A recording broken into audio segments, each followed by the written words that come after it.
Got it. Cool. So yeah, so really the silver halide side of what we do is just wet process printing. Okay, so they're all chemical processes that we're using there. It's some of the most affordable printing that we're able to do. They are high capacity machines. So I know I kind of mentioned kind of a darkroom process. So these are high capacity machines that are doing darkroom printing internally. But the print type is a more affordable paper type. Now, I am I think it'll be interesting conversation to have, because I mean, I know y'all have been in the industry for quite some time, but I'm interested to share some industry details and see kind of maybe get your take on it, especially on the silver halide side of things. So I don't know if y'all are aware, but Kodak has decided to no longer produce paper and chemistry. Are y'all aware of that? Show of hands? No? Okay. So maybe some, maybe not. So that's a huge industry shift in the world, really, because they're an international company. They actually got bought out at the height of COVID by the manufacturing company that was actually manufacturing the paper and chemistry. And unfortunately, it doesn't look like they're going to want to sustain it. So they've opted no longer to offer that paper type of the paper types through their company, which means that most professional photo labs are now having to switch over to Fuji, which is another industry leader. So where Digital Pro Lab on our silver halide side has primarily been a Kodak lab, we're actually in the process of completely converting over to Fuji because of this major industry shift. So what we're going to do is transition out some of our paper types and then bring some additional ones in. So that'll be kind of an interesting move. This industry is ever evolving. I've been in this industry for 20 years now. I started at the lab when I was 17, and I am now 37. I'm going to be 38 in September here pretty soon. So I've seen a lot of different industry shifts. I was around when film was the go-to, and then all of a sudden digital cameras started to come out, and all of a sudden you saw another major industry shift. And some labs were able to make that transition and others weren't. And we're seeing that again now in our industry with labs that, out of, that tumultuous time over the last few years, unfortunately, we didn't see a lot of labs sustain unless they were willing to handle some of the market shifts. So I think that's where you're starting to see my gray hairs coming in, because it's been fun. but yeah, so we're getting back to it and getting back into events and really starting to re-immerse ourselves back into product development now that our industry is starting to kind of settle down, even with the Kodak paring down of their options. But yeah, so that's silver halide side and some kind of industry trade secrets. So I'm curious to see if that affects any of y'all that may be developing your own film, if you're doing that in any Kodak products, or if you're doing any of your own darkroom printing. Is anybody doing their own darkroom printing out of curiosity? Show of hands. Not anymore. Okay. I'm not. Okay. Gotcha. Actually had the opportunity to do it not too long ago, and I hadn't done it in a while. I forgot how therapeutic it can be to just sit there in a dark room and process your actual print. It was great. Okay. So silver halide printing is one type. Another type is going to be our high resolution inkjet printing. So if I think most of y'all that do have printers are generally going to be using Canon or Epson. Is that right? Yeah. Yes. Okay. Great. So that's going to be your traditional inkjet printing, right? And we definitely have a fleet of machines. We choose to use Canon on our side. We do have some Epson printers from some higher level jobs that we have that are even more color critical than what Canon can provide. But otherwise, Canon is an industry leader and they are very consistent as far as their products. The other thing that I love about Canon, and because I'm talking to printers, I know a lot of y'all are printers, thing I love about Canon is I don't just have to chuck the printer out the window if it dies. I can actually change out printer heads and kind of continue to use the same machine by changing out some parts. Where Epson, especially the higher level machines that we're using, unfortunately, if one of those printers dies, you just wheel it out to the dumpster and you order another one. Unfortunately, it's a little harder to just get a new print head because it's not necessarily how they're made. So yeah, so our high resolution inkjet prints are a growing area of our lab. So that's where we're doing more of our thicker stocks, as well as like our fine art papers. That's where you're going to get textured papers that you don't get over on the silver halide side. Silver halide side is real tight rolls and typically only going to be like 10-inch rolls or 11-inch or 6-inch for like 4x6s and things like that. The Canon printers that we have, they're larger. So we've got 44-inch printers, and then we just ordered another, or we just put in and installed a 24-inch printer to run more of our smaller prints that are coming through. Because we've just seen just a huge influx of people wanting to start printing and really interested in printing on that side of what we do. I think because of the product offering that we have over there, there's a lot more diversity and options. So I think they get really excited about selecting papers, and we can definitely talk a little bit about paper selection and why to use certain papers versus not. So we can talk about that in a sec.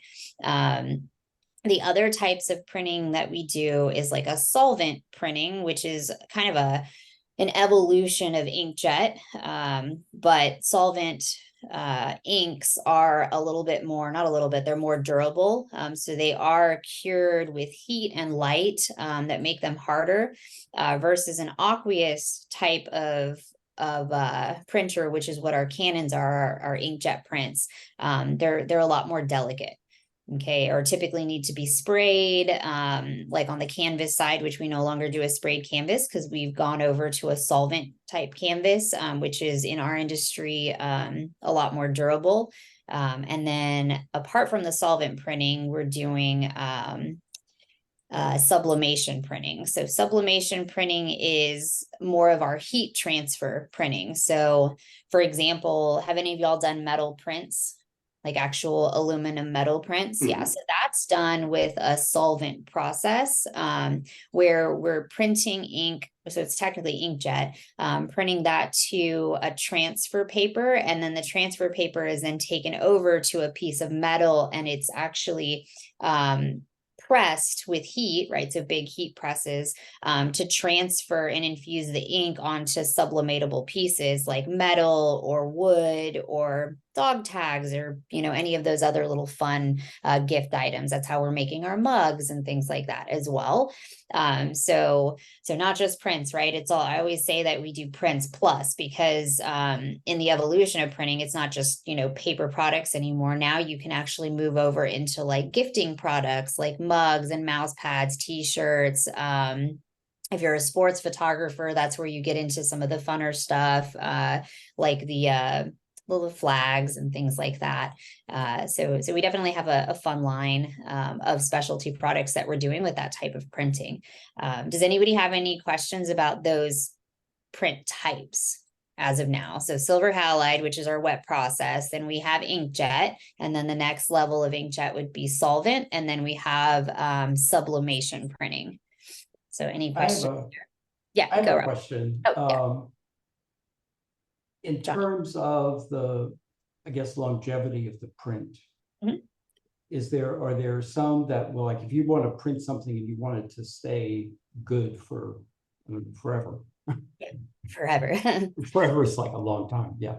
But in the past, right? I mean, I have pictures of my parents' weddings that still look good, but they were black and white, and they were, printed in a different process than we have today. Sure. Yeah, so silver halide, because it is a light sensitive paper, like these rolls actually come in light tight plastic that we then have to open in the dark, like 100% dark, and then put into our canisters, right?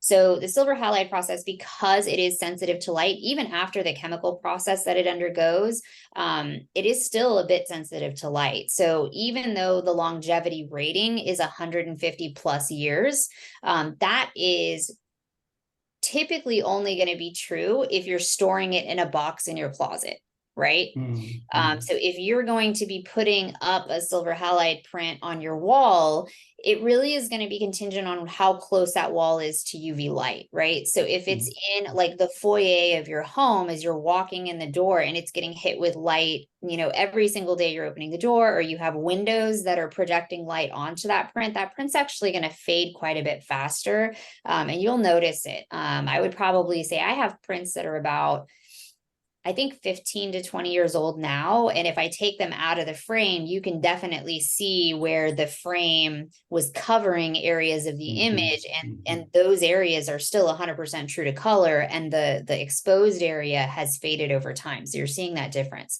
And that's on the silver halide side. On the inkjet side, that's also susceptible to UV rays. But I would say because it's not a light sensitive paper, it's not quite as sensitive to it.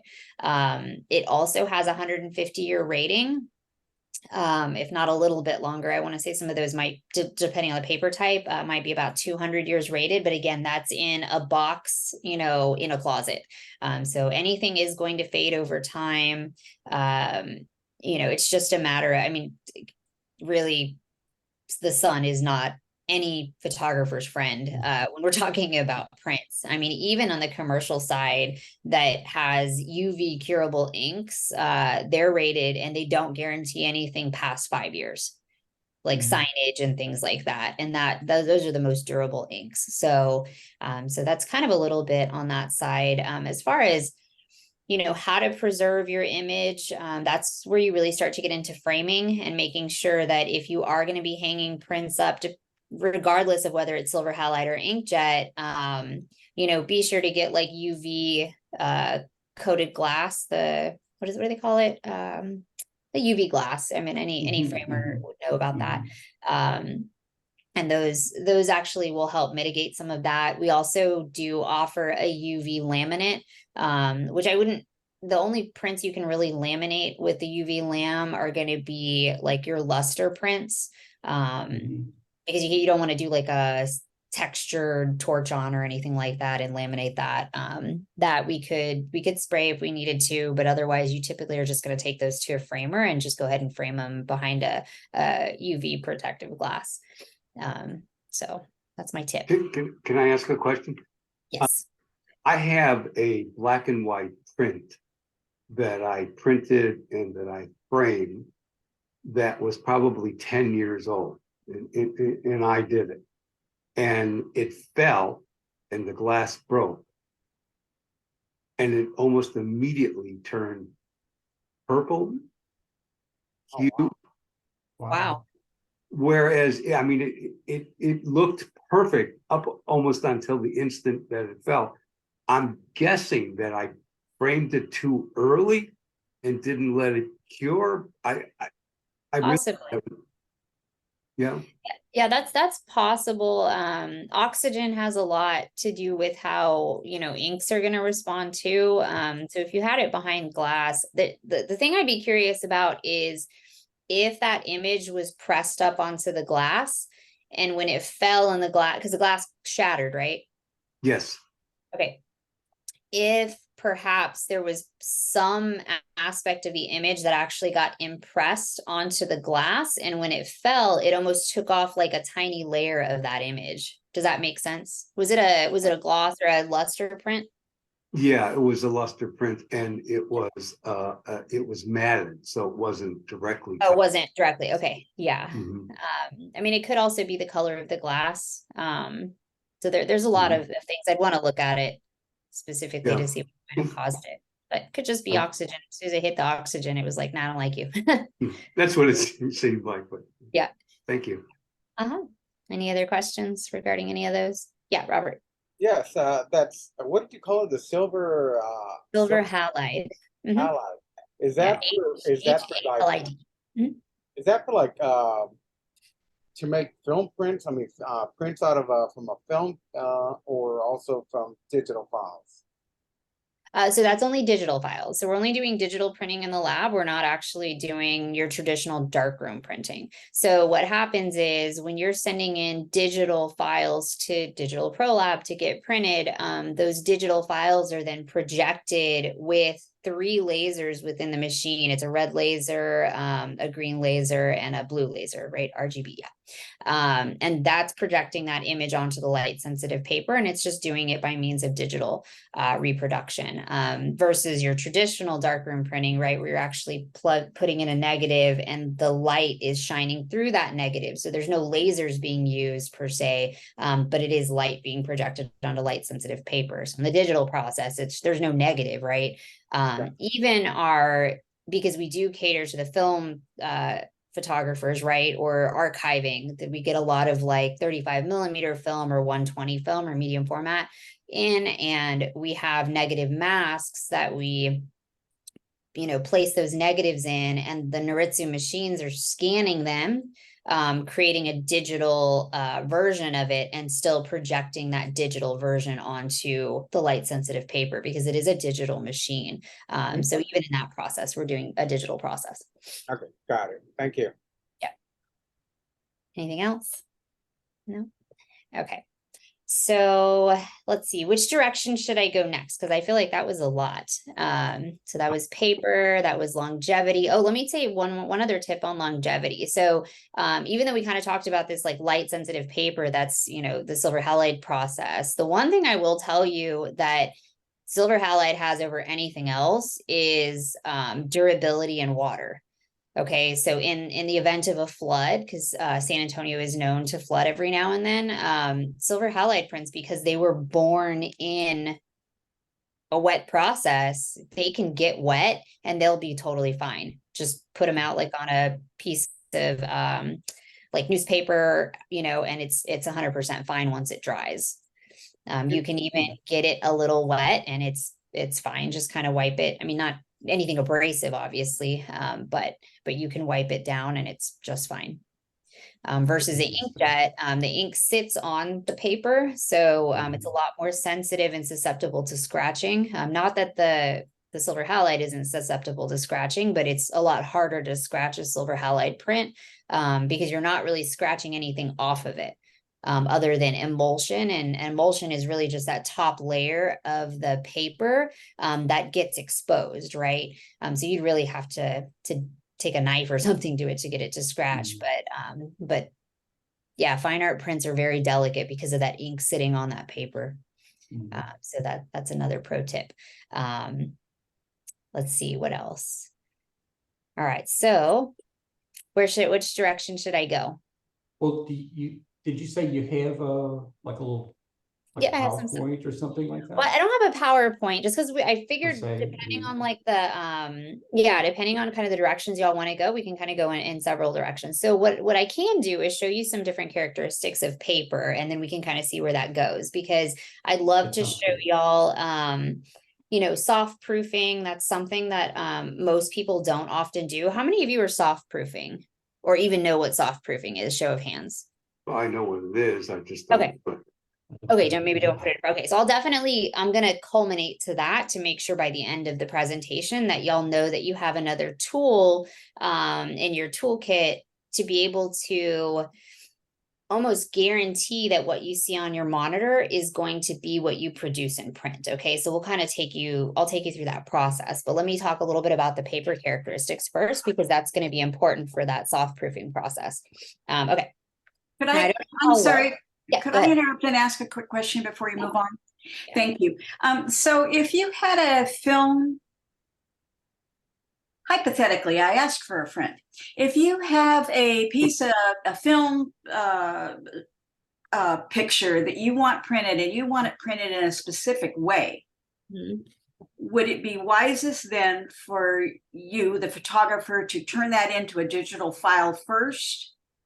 Get it to a digital point that it's the way you want it to be, if there's certain things you want burned and dodged, etc., and then send that to you? Because otherwise you're just going to do a straight digital off of however the film was exposed. Would that be correct? Yeah, the thing we are doing is we are going to do an overall color adjustment to it. So if for some reason the negative was a little underexposed, we would increase exposure a bit and maybe tweak density, and then just make sure color looked natural, right? So we are doing overall color adjustments. We're not doing isolated dodging and burning or anything like that for our film. We could take it that far if we needed to, but that'd be a special case and a special project because we want to know exactly what the expectations are. And then it kind of moves it into a restoration part of the lab versus just a film developing and printing side of what we do. That makes sense? Yes. So to answer your question, yes, you could send it to us. We could scan it for you and send you the digital file. You can work on it and then you can just place the order for print, right? Or you could print it yourselves if you wanted to do that. Okay. Nice. All right. So what I'm going to try and do, it's easier to see in person, but I'm hoping that at least it'll hopefully try and kind of come over. Let me see. All right. So how do I get me on the main screen? Am I on the main screen? You want to share with the screen? Well, I just want to make Oh, sure that, yeah, I'm not like on the Oh. side or anything. Am I like, because I'm highlighted in green, I'm the Oh, primary person? It's your view. Yeah, you got a It's view the option. view up in the upper right-hand corner. You, okay, To switch it over to speaker. you upper right hand corner. Oh, you're probably on a Mac and I don't know what I'm talking about. Yeah, No, like I don't see It's view. it's on the Yeah, upper if you do- right hand corner. It Oh, I says found view. it. Wait. I And see you it, have a but gallery view and you have a speaker view. Got it. You should see. And yeah, if you switch it to speaker view and your full screen, you'll see what we see when we're in full screen. Which okay. we should all be in, we need to be in full screen so that we can see the most of what you're showing us. Got you. Okay, perfect. Okay. So everybody sees me big on their screen. I think I'm good. Yes. Okay, perfect. I want to make sure. I think it's because I'm talking, although I think I see Peter. Okay, perfect. Okay, so let me try this really quick. I'm going to try and do less papers so that you can see.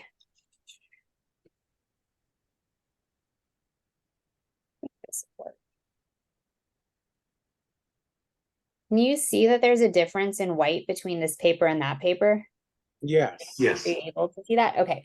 So the one here on the front, it should look a little grayer to y'all than this one right here, right? So one of the first things that we teach and a lot of what we do at Digital Pro Lab is not sell prints and products. What we do is educate people. That's what I prefer to do, because at the end of the day, if I can educate you on how to work with paper and get an optimum print from the image that you have, I don't have to sell anything. You're going to make the decision based on what you feel you need, right, for yourself.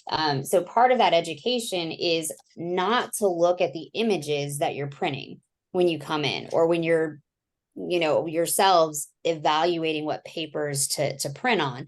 You have to separate yourself from being a photographer and just wanting to image everything, and start looking at paper and the characteristics of paper. Okay, sans an image. So some of the things that we look at when we're evaluating paper are going to be white point, which is what I'm showing you right here, because not all white is the same. If you've ever gone to Home Depot and you're like, hey, I want white paint, they're going to show you a whole section of white, and you're going to see some are warmer and some are brighter and some are cooler, right? So the same thing is true of paper. So really, it's really important to kind of know what those white points are to kind of evaluate what the brightest point of any image is going to be, right? Because in our processes that I've talked about, none of those processes are we using white ink. Does that make sense? None of the processes we're using are we using white ink. And because we're not using white ink, where does white come from when we're creating a print? It comes from the white point of the paper. So that's why we have, this fun little paper sample book that we have in the lab, because then I can kind of fan it out with the images upside down and say, okay, can you see the different color variations of white? And then we kind of start talking from that point. And then I kind of start looking at their image. And if characteristically, I know we need a bright white point, then I'm going to start to narrow down the papers that don't have that bright white point that I feel like we're going to need to really make that image pop. Okay. So then the opposite of white is what? It's black, right? So it's really important to note that, yes, the black point is not coming from the paper. The black point is going to be coming from the process, the surface of the paper. And when I say process, that's silver halide or it's inkjet, but also the surface of the paper. So when we talk about surface or paper finish, we're talking about glossy or luster or matte, right? Or like a true fine art matte is completely flat. There's no reflective quality to it at all. Okay. So when we're talking about those types of papers, let me show you. And hopefully this will translate. One second. Okay. Can you see this black versus that black? Mm-hmm. Can you tell that one's a little bit darker than the other? Yeah. Yes. Kind of, sort of? Okay. Perfect. So this one right here should be more of a matte black. That's what we call a matte black. This one is a photo black. So it's a very, very deep saturated black. And really on a luster paper, you're going to get that deep saturated black. Okay. But on a matte paper, like a smooth photo rag or German etching or torch on. So those are some of our Hahnemuhle papers that we have that are they have no reflective quality, no nothing. They're like 100% cotton papers. Those you're typically only going to have this flat matte black, which means you're not going to get the punch that you're going to get from a black that's printed with silver halide on a luster paper, or you can still do inkjet, just make sure it's a luster paper or even like our Baryta paper, which is a really pretty kind of luster type paper. It's just a lot thicker. It kind of has a little bit more thickness characteristics that a fine art paper would have versus just a standard photographic paper.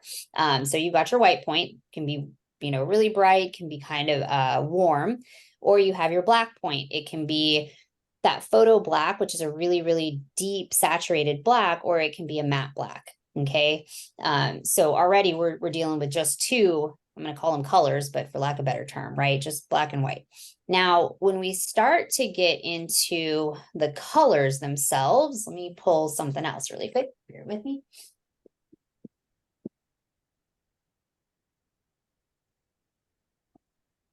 All right, let's see. I'm going to attempt.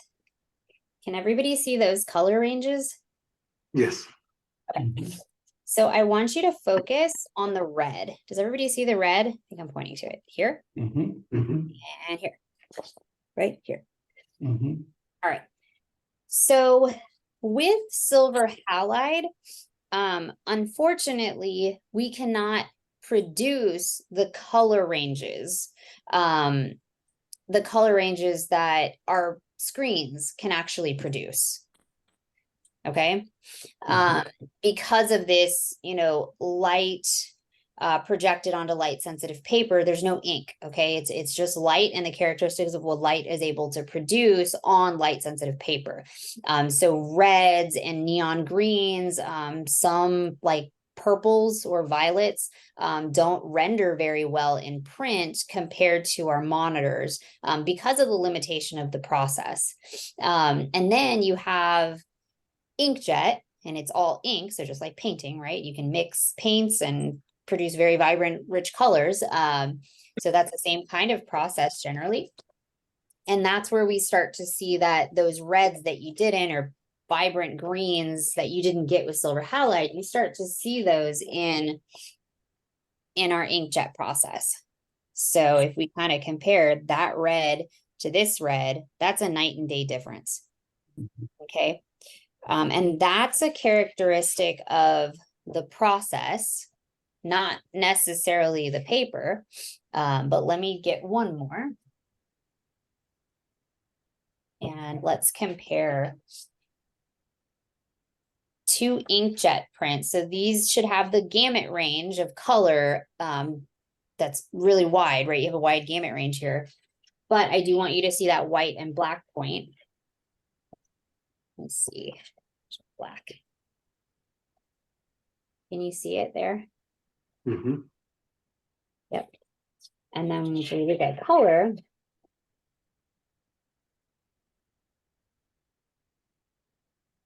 You can still see that those color ranges are Right. still pretty vibrant. Now, I Yes. will tell you that the white point of this paper, which is the smooth photo rag, is brighter white than the white point of this luster paper, which is our premium luster paper, both printed on the same printer, same process. It's just two different paper types. And because of like one's a flat matte with no like sheen or reflection versus the one on the bottom that does have sheen and reflection, one is done with that matte black, the matte black we talked about, and then the other is done with the photo black that we talked about. And then really the color ranges are okay, but it's the white point and the black point that you really start to see some differences. So if I take, let's see. If you look at the portrait, can you see the portrait? Yes. Hopefully that renders well. But this one should look a little flatter and more muted. This one should have a little bit more pop. Does that render that way on your screen? Okay, perfect. So the just two different paper types, same exact process, but just different characteristics of paper. So we have that sheen versus no sheen, right? And then we've also talked, we got to talk a little bit about thickness, right? So this right here, this top one is a pretty thick paper. It's about 380 GSM thickness, versus this one, quite a bit more flimsy, right? Both are, we don't put any non-professional grade papers in our lab.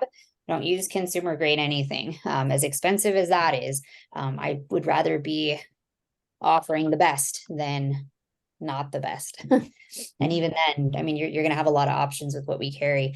So any questions so far about some of those paper characteristics? Like the white point or the process characteristics that may be producing like more saturated colors or deeper blacks. Any questions there? No? I have, Oh yeah, go for it. normally if I've still brought in a black and white negative Mhm. for processing, Oh, do we? Go ahead. you would usually do it strictly silver alloy, right?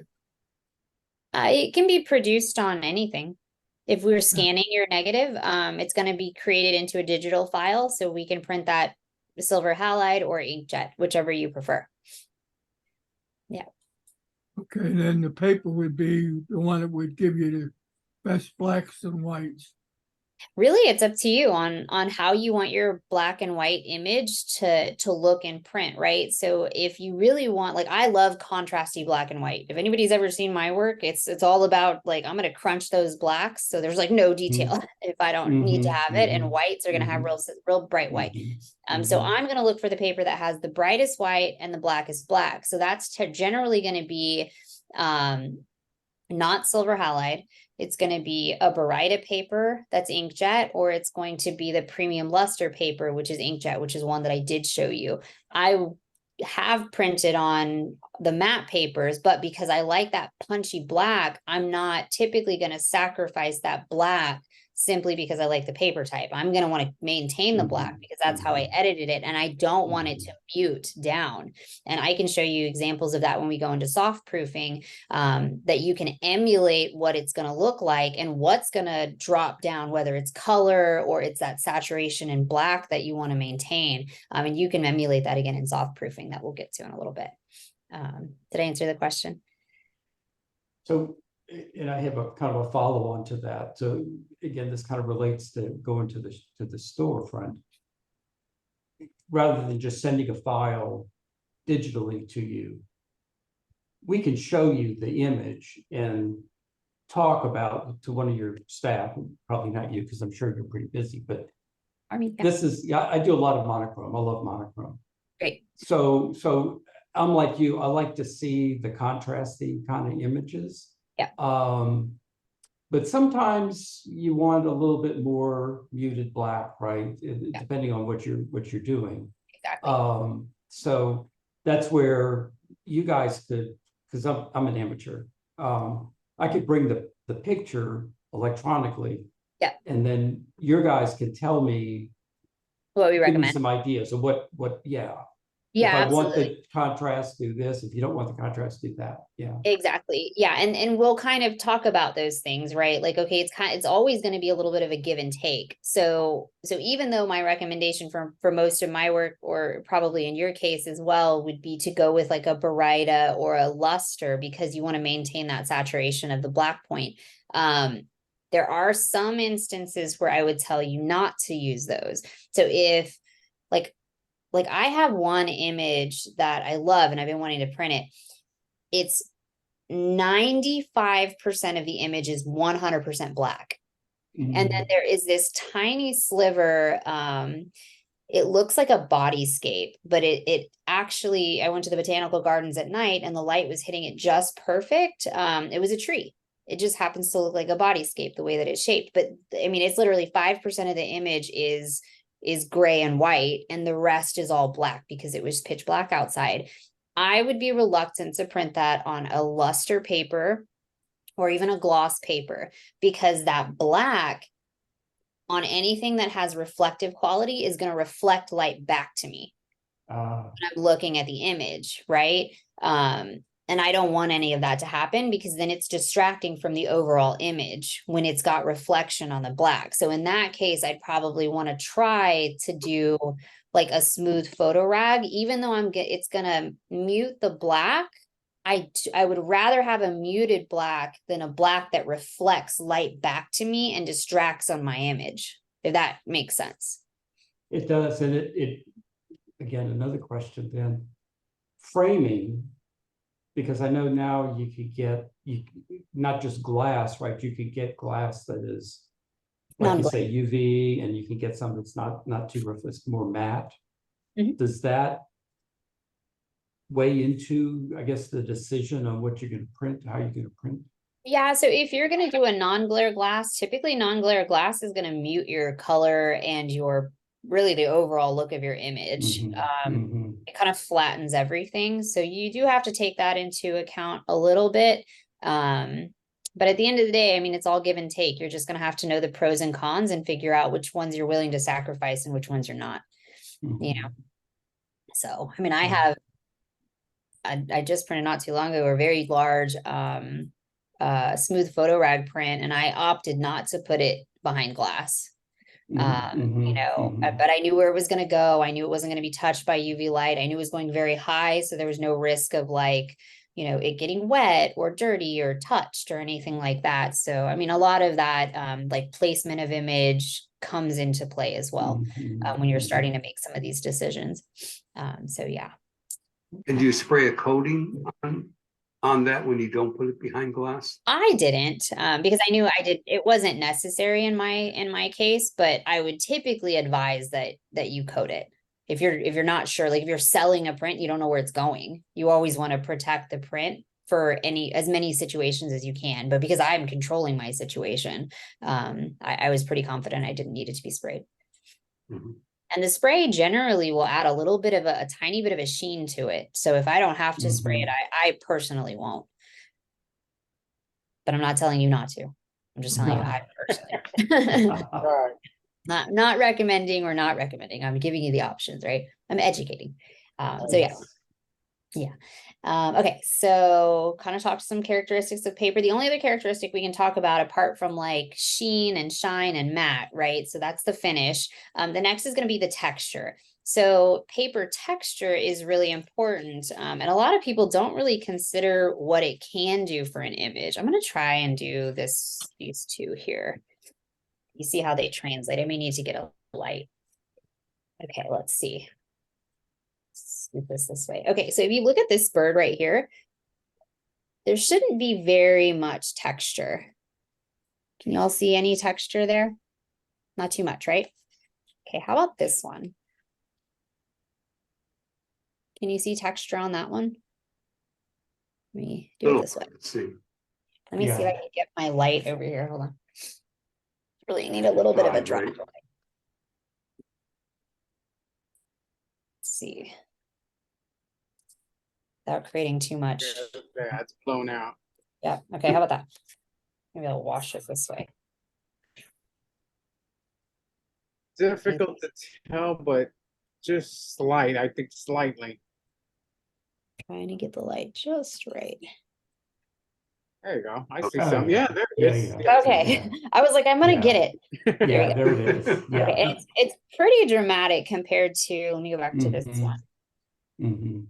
right? Like very smooth. Mhm. Yeah. Mhm. Mhm. So on an image like this, because I'm talking about wildlife and birding, right? So on an image like this, where your primary subject matter is the bird, and you have almost no detail other than color in the background, that's an opportunity for you as a photographer to decide with paper texture if you want to add additional elements into your image, right? Like adding in texture to make it a little bit more visually appealing. Okay, you kind of see that? Mhm. Hopefully it's showing. Cool. So yeah, usually when there's not a lot going on, I'll usually recommend that somebody do it on a textured paper just to give it a little something extra. So that's something to consider when you're choosing paper. And not everybody is, I'm not going to say not brave, but it takes a brave person to go outside the box and start moving into textured papers, because it is such a commitment to doing something a little bit different. But hopefully, don't let that deter you. It's fun. I like textured papers. What was that paper? That was our torch on. Okay. Yeah, the torch on is what we call a watercolor paper because it emulates the look of, like, I mean, if you're familiar with watercolor painting, once you put that watercolor paint, which is very damp, onto paper, you tend to get that like rippling when it dries. So that's kind of what that paper type is supposed to emulate, that textured watercolor kind of texture. Quick question. You said you are transitioning over to Fujifilm paper. Is that correct? Yeah, Earlier? Fuji chemistry and paper. Yeah. Okay. So will these papers be available in the future or not? As far The as only, so I haven't showed you anything that isn't going to be available. The only two papers that are not going to be available are going to be Kodak Professional Endura paper, because they no longer make that. And I think we're at the last few rolls. So we still offer it, but we're paring down the inventory that we have.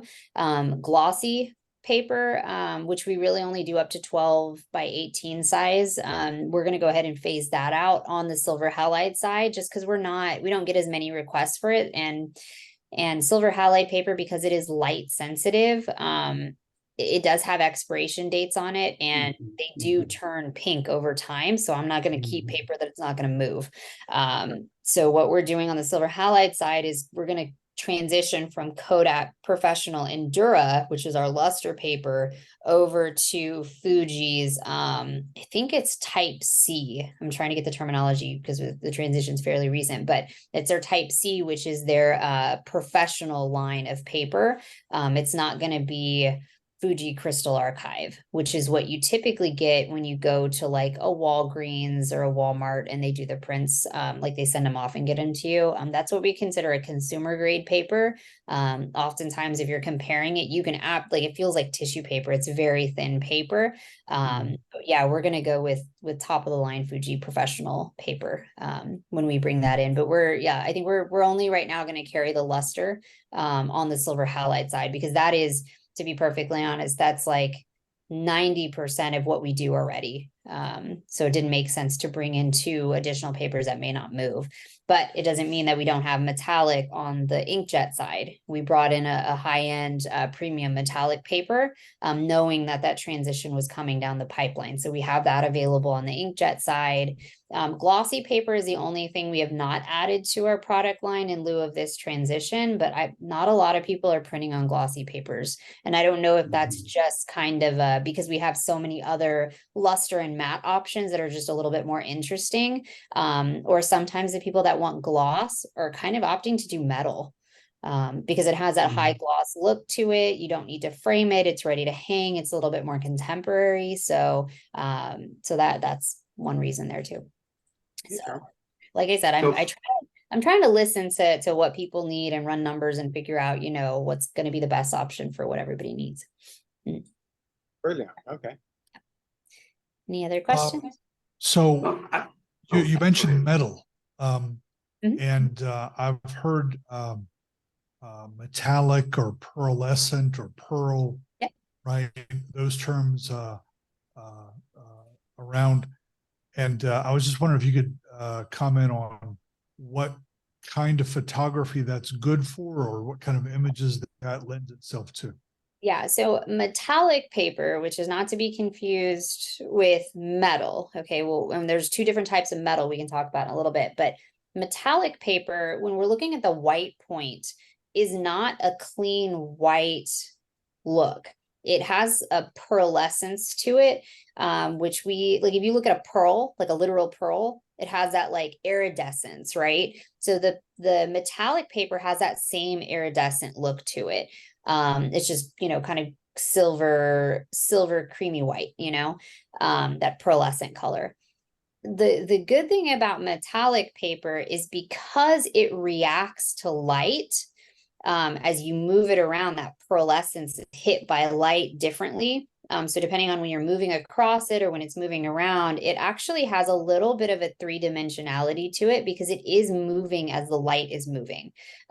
So types of images that I would recommend, let me tell you the one that I would not recommend. Anything that's very blown out, like not well exposed. I would not recommend doing that on a metallic paper. I just don't love the way that it looks. I think very well exposed images like the bird image that I just saw, that I just showed you, that would look great on pearl, I mean, not pearl, but metallic, because of the highlights that are in there, like in the feathers. Those are like little areas that have these really pretty highlight areas and pops of white that are going to react with light and give it a three-dimensional kind of look. So that's what I would recommend as far as the metallic. The other types of images that I would recommend on metallic. So metallic is a high gloss paper.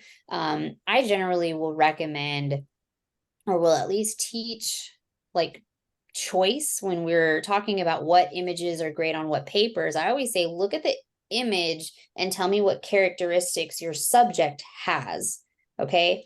So for example, if you're shooting this beautiful landscape and there happens to be right at the foreground, you know, the ocean or something, or like a lake, that's water. Water is reflective. That's a characteristic of water. So you could take that characteristic of water and choose a paper that has a reflective quality to it to enhance the characteristic of that particular subject matter, assuming the lake is your subject. Okay. So that's what I generally would recommend as far as a metallic goes.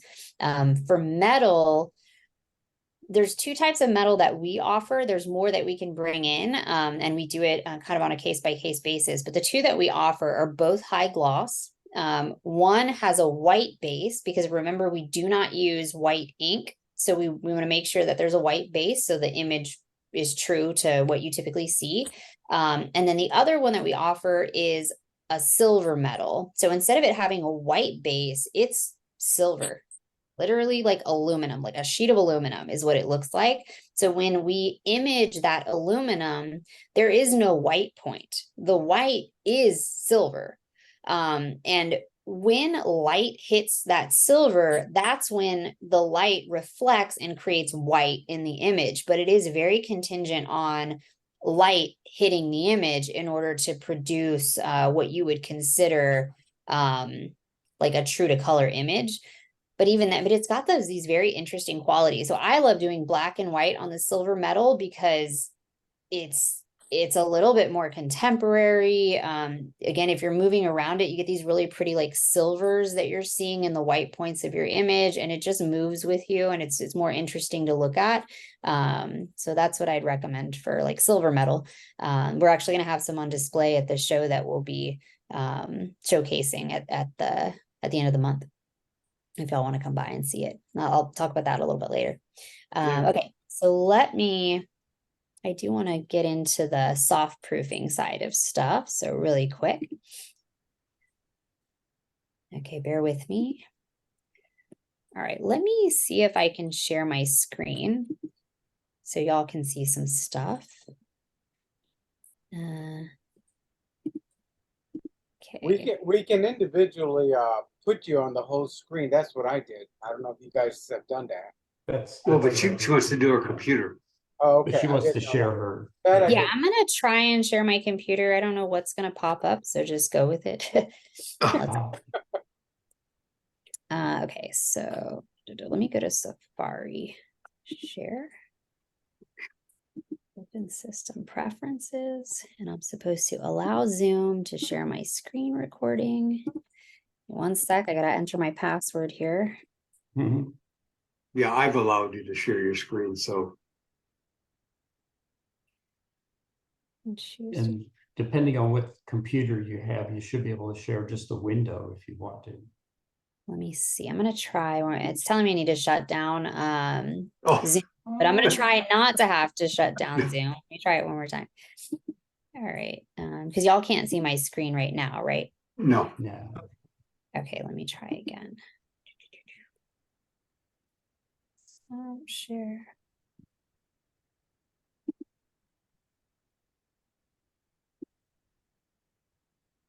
System settings.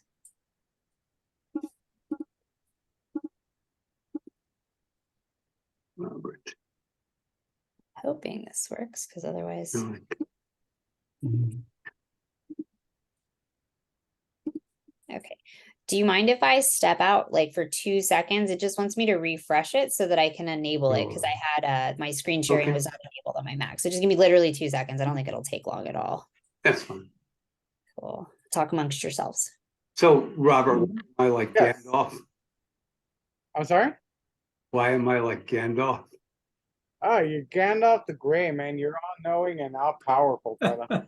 Oh, I thought you meant look, I'm on a laptop and the camera is on the bottom of the screen on this Dell. So it looks up at my nose hairs. Last time that's what happened. So what I did is I hooked up my iPhone to my laptop and it's sitting on top of a cardboard box right Okay. here. Right. And so the whole thing is kind of a Rube Goldberg kind of action. We're a See, high-tech group. It's like Yeah. you're a And every technical once in a wizard. while it goes off. And I guess it's because I'm using a free piece of software to link my iPhone because I haven't paid it. So every once in a while I'll freeze. Oh, okay. Plus, I'm in the middle of nowhere, and who knows what kind of internet connection I've got here. I keep worried about this whole screen freezing and ending the whole thing. Oh, Amanda wants to come in. Shall we admit her? Yeah, let's let her in. Yeah. Yeah, let her back in. This is awesome. You are the technical wizard, therefore you are Gandalf the Grey. I thought maybe I was looking funny. I know I could have color corrected my screen. I know I'm a little orangey, but You're fine. Apple, orange, lemon, you're fine. All right. I think You're I just- got it. Can y'all hear me? yes, Yes. Okay, Yeah. perfect. Let me try this. I'm just gonna fly out over to Safari really quick because can everybody see the screen? Yay. yes. Okay. Yes. Let me get out of this Safari screen. Where is my thing? There we go. Okay. All the Zoom things are all over the place. Okay. So the one thing that I want y'all to do, because y'all are on a computer, is I want y'all to type in bit.ly. So it's bit.ly. Okay. /eval image. If I could spell. So it looks like that. Can y'all see where it says bit.ly /eval image? Yeah. Okay. If not, I can put it in a little chat in a little bit. So what was that? Where You're do we scaring type? me. What do we do? Yeah. Oh, it's Open fine. up, you have to open I'm the gonna download a browser. bar. Yeah, no. You Yeah, need a so browser in a window. browser, in like a Safari or like a Chrome or whatever browser, it's just a URL. What it's gonna do is trigger a download of the evaluation image that you saw printed. And I usually love to give this bit link out when I do these types of talks, because one, you'll actually have the evaluation image that I'm working from, so that you can use it in the future to kind of test the soft proofing method that I'm going to show you. So it can be now or it can be later. So what I'm going to do is I've already done it. So I'm not going to press enter, but well, I can just so you can see what it does. So you don't freak out. So bit.ly /eval image. If I just hit return, what it's going to do is it's going to move that over into my downloads. And then once I'm in my downloads, I'll notice that that image has downloaded in there. And then it's also popped it up. So I have that image automatically popped up right here. Everybody sees that? We Okay, don't see perfect. the image. Oh, okay. Let me see. It'll be in your downloads folder. If you're on a Windows computer, it'll be in your downloads folder. Yes, it'll be on downloads folder on Windows or on Mac. On a Mac, you'll have the little arrow pointing down and it's there. Yeah. Yeah. I have a Mac, Amanda. So that's, yeah. It actually came over as a zip file. Oh, yeah, perfect. Okay. Okay, so let me go back because I think I need to share a different screen with y'all. Because y'all don't see Photoshop up, right? Yeah. No. Okay, give me 1 second. I'm sharing, stop video. Should we open it in Photoshop? I just have it like in preview. No, you can follow along real quick and then we'll go from there. So the Okay. next link that I want y'all to enter, let me make sure I'm in my right screen. Share that. Okay, I'm just having to switch between share screens. So the next link that I want y'all to actually populate in, if I can get to this. Hold on, I gotta wait till Zoom. So why can't you just share your Photoshop screen? Because what we're doing right now is downloading what we need for Photoshop. Downloading image. Yeah. So the very first thing that I did was I had you download the evaluation image. The next thing that I want you to download is our pack of ICC profiles. Okay, and we'll talk about what an ICC profile is in a second.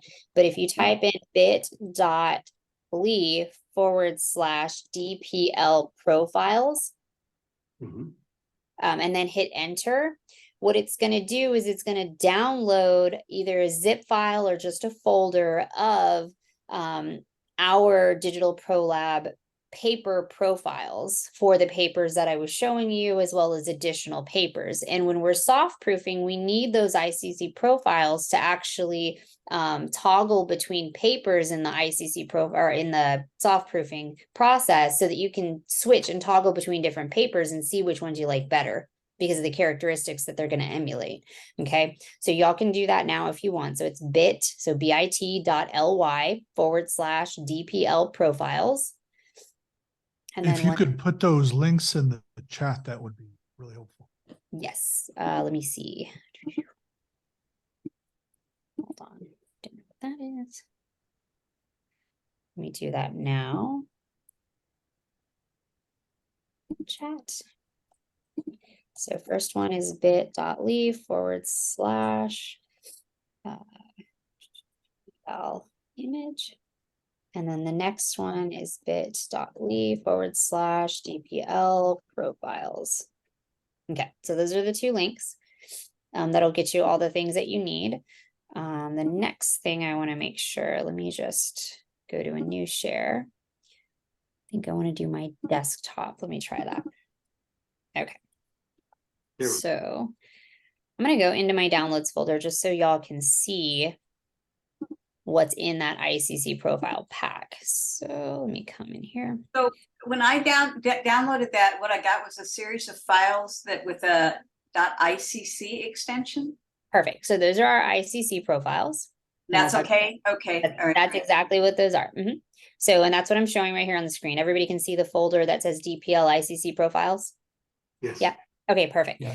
So there's another file in here. It's called read before installing profiles. Okay. So this is kind of a what is not necessarily what it is, but it's going to show you how to install them. So again, you don't need to follow along with this right now, but know that once you download that there are instructions in there with where to place these particular files so that Lightroom and Photoshop will recognize them so that we can then use them with our soft proofing tools. Okay.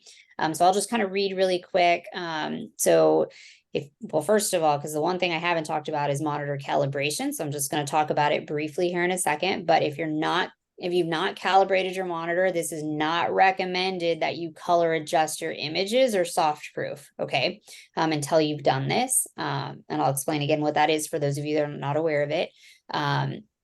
But once you've gone through that process and you're ready to install the ICC profiles, you can just choose whether you're on a PC or you're on a Mac, just two-step instructions on where to place those. So here in Windows, it's telling you that you basically just need to right click and just click install profile, and it'll place it where it needs to go. Now, if you need to know where the location is, it's C drive, Windows, System 32, spool, drivers, and color. You drag and drop them in there, and they are now accessible from Photoshop and Lightroom, as long as they're placed in that particular path.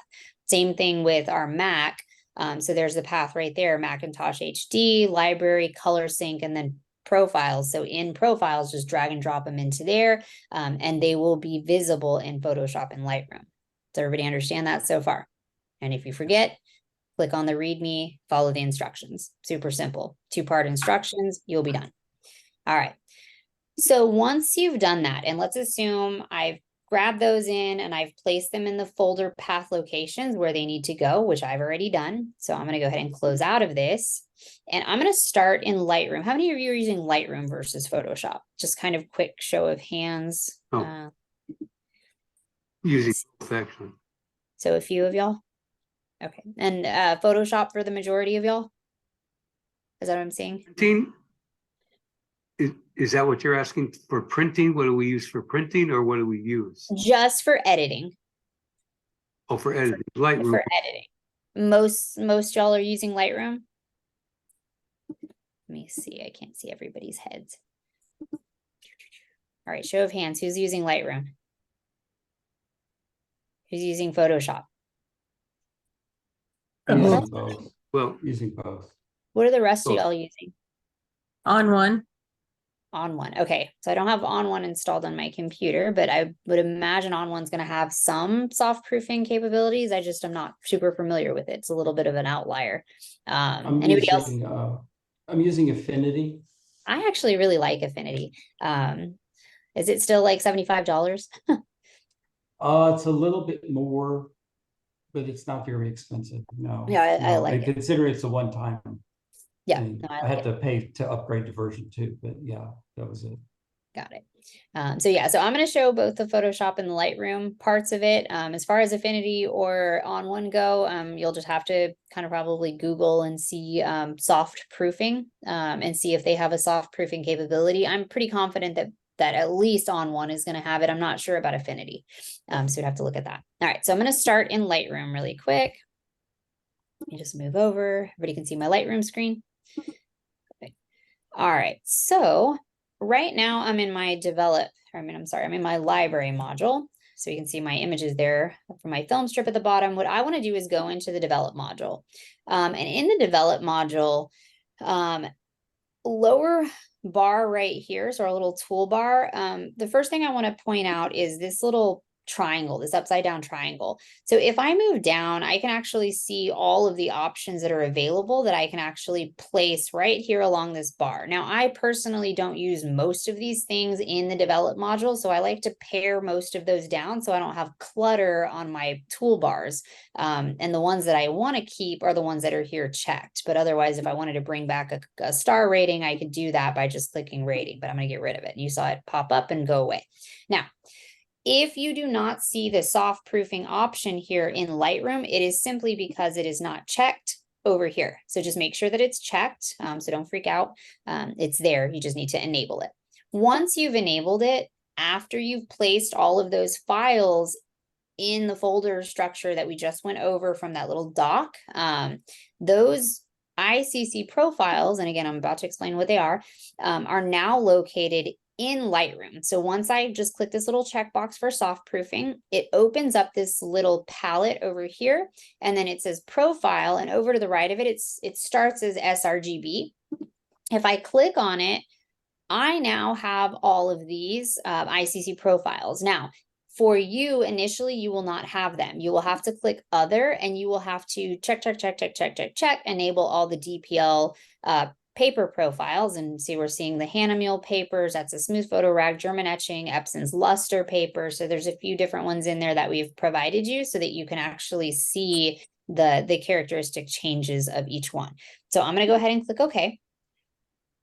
And let me show you, if I move off of sRGB over to, let's just say Pro E, which is a silver halide luster paper.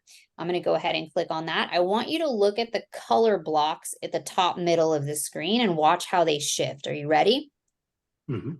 Okay, perfect. So I'm going to go ahead and click it. You see what happened? Oh, yeah, It's yeah. pretty dramatic, right? So let me go back to sRGB. So sRGB is just what the image is displaying at on the monitor. You can also see there's display 3 and Adobe RGB on there as well. But we're not concerned with actual color profiles. We want paper profiles. So that's what we're emulating. So if I come over here and do like photo rag, now watch the blacks. You see the mute? Mhm. Yep. Yeah. So yeah. this is what's great about soft proofing is it's going to emulate those characteristics of the process and the paper. The only thing it's not going to emulate is texture, for obvious reasons. But it is going to emulate what the ink or what the like color rendition from like a silver halide process is going to show. So if I switch over here, so that's the Epson luster. So that's an inkjet. So it's done with ink, but it is a luster paper. So if I wanted to compare our two luster options, I would look at this one, and then I would jump back over to Pro E and see what those differences are. So there's that. And let me go back to premium luster.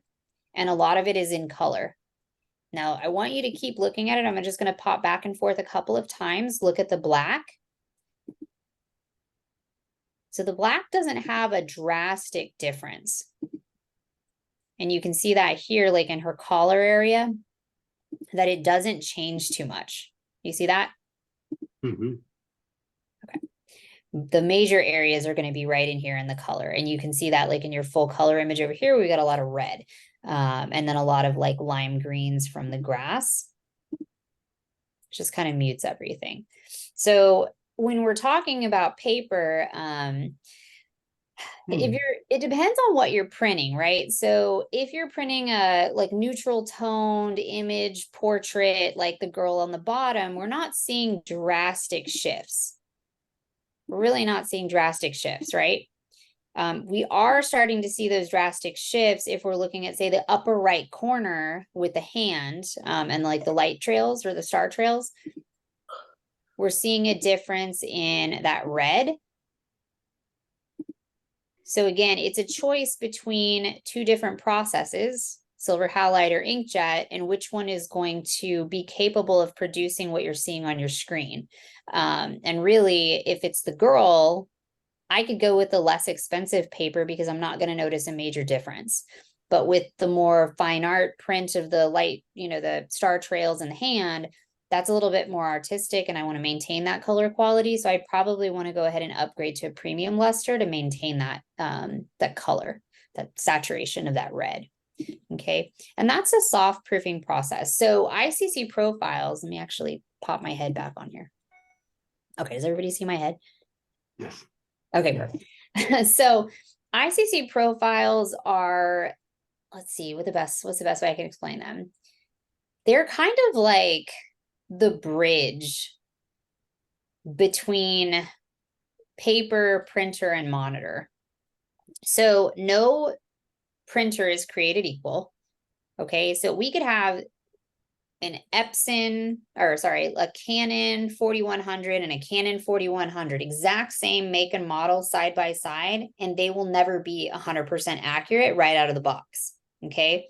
So what we have to do is basically tune them. And in order to tune them, we create ICC profiles. ICC profiles will take into account the printer characteristics, and we're going to try and manipulate what the printer can do as far as the gamut range, saturation of black. And we're going to basically try and create the best printer output by creating these ICC profiles in order to get the best of the printer, but also to standardize the prints between printers, because again, printers aren't necessarily all created equal. They're not all going to come right out of the box doing the exact same things.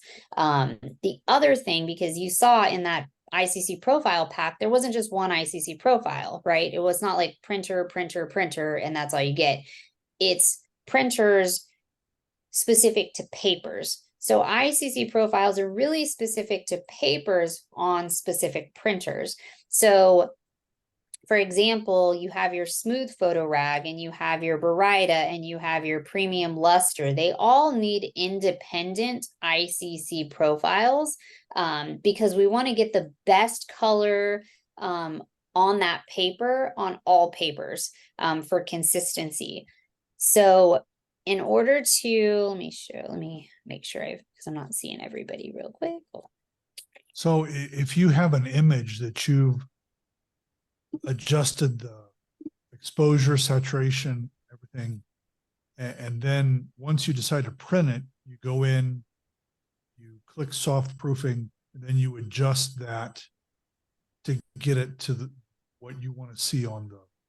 Yeah, but there is, and the ICC profiles will show you there will be limits. So just like you saw that smooth photo rag where it muted everything, there's no way to unmute all those colors. So even if you turn on that soft proofing and it's muted and you go in and try and tweak the colors to bring the saturation back up, the ICC profile is basically showing you only what the paper is capable of producing. So you're going to try and push it and it won't push. Okay, that's the nature of the ICC profile. The other thing, when you're using these ICC profiles, whether it's in Photoshop or in Lightroom, and I'll show you Photoshop in a second, they are not meant for you to turn on and adjust, and then export with it on. Okay, they're meant just as a quick turn it on to see what it's capable of doing and then turn it back off. And then you can make some 5-point adjustments and then turn it on and turn it off. Or switch between paper ICC profiles to see which one you like better with the image and which one maintains more of the image characteristics that you want to keep. Because just as I was turning them on and off, you could see like, oh, this image looked fine. It didn't matter if I chose that paper or that paper. I just don't want to choose that paper, and you can make those decisions based on the ICC profiles and you don't have to edit it from there. It's just a quick check it really quick, see which one you like better, and then make a decision based on what you see and then export it and send it for that paper. Okay. So it's not an adjustment layer. It's not an adjustment layer. It is merely kind of, it's basically putting rose colored glasses on to show you what it's going to look like and then taking them back off. It's not, it shouldn't be used to do anything else. It helps make that decision of helps. What's it going to look back? Exactly. Yeah. For the decision-making process. Exactly. Okay. Which is great if you don't want to spend lots of money printing out samples and figuring out which one you like better, right? That should help, whether you're sending it to our lab or you can use the same ICC profile. So if you yourself have printers and you're using specific paper types, whether it's like Breathing Color or Moab or whatever y'all are choosing to use, generally most of them, if they're great paper companies like Moab and Hahnemühle and all these other places, right? They're going to have downloadable ICC profiles that you can use in the same way that I'm showing you to use ours. You can use theirs, go plug them into the folder and just close and open Lightroom for it to automatically show up, and then just go and check them, and then you'll see them in Lightroom. You'll also see them in Photoshop once you add them in, and you can just toggle between our papers and papers that you're going to print from and kind of go from there. The only thing that I'm going to tell you is a difference is our profiles are custom ICC profiles that we create for us, for our printers that we're using. Hahnemühle, if you go and just grab theirs from online, those are kind of general profiles. Okay. Those are not specific to your printer, to your paper that you're using. It may be specific to the paper that you've purchased, but it's not specific to your printer. Okay.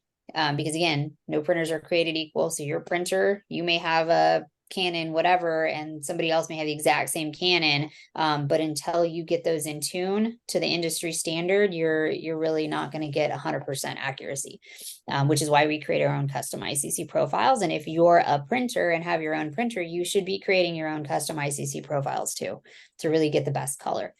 You mean a custom profile for the printer? For the printer, For the specific to the paper. Yeah. Yeah, it's 2-part. So it's for your printer, for the paper that you're printing on. And I'm Can I ask a question here? Yeah. Go ahead. I have a Canon printer, and when I print with either glossy or luster, and use the Canon's built-in profiles, not the ICC profile, it's incredible. I couldn't ask for any better of a print. When I use Canon matte paper, it's just pure garbage. No matter what I do, whether I do an ICC profile or whether I just use their built-in one. So you said being not very adventurous. I was not very adventurous for a lot of years until I started buying, the Canson or Hahnemuhle paper and using their profiles for their matte paper. I got incredible prints from them. Right? It seemed to make all the difference in the whole world, probably because of the quality of the paper, I'm guessing. That Canon matte paper is just a poor paper. I think it might be the quality of the company, to be perfectly honest. And like, I know Hahnemuhle in particular is one of the leaders in color management as far as their paper goes too. So they're probably creating very, very tight custom ICC profiles that they're sending out to the general public, right? Which we have access, everybody has access to those profiles that you can utilize for your specific printer. But I can tell you that you may be using those general ICC profiles and they look great, but they'll look even better if you create a custom ICC profile specific to your printer for that paper. You'll get it even tighter. And that's what we do. So that's kind of just the next level. But if you're happy with their standard ICC profiles that they give to the general public, then no need to spend money on a higher end colorimeter device to be able to create your own ICC profiles. That's just kind of a next level. Because wouldn't I need to scan in the thing and then use a color? Yeah, generally when you're creating a custom ICC profile, you want to send a test target print, and it's just got a bunch of like dots of color or like squares of color, right? You want to send that to your printer with no profile, no nothing, other than maybe just selecting on the printer what your type of paper is that it is, because if it's a matte paper versus something else, you want to be able to specify that so it knows how to place the ink. But yeah, you don't want to associate any profile or any settings or anything. You just want it to straight go through.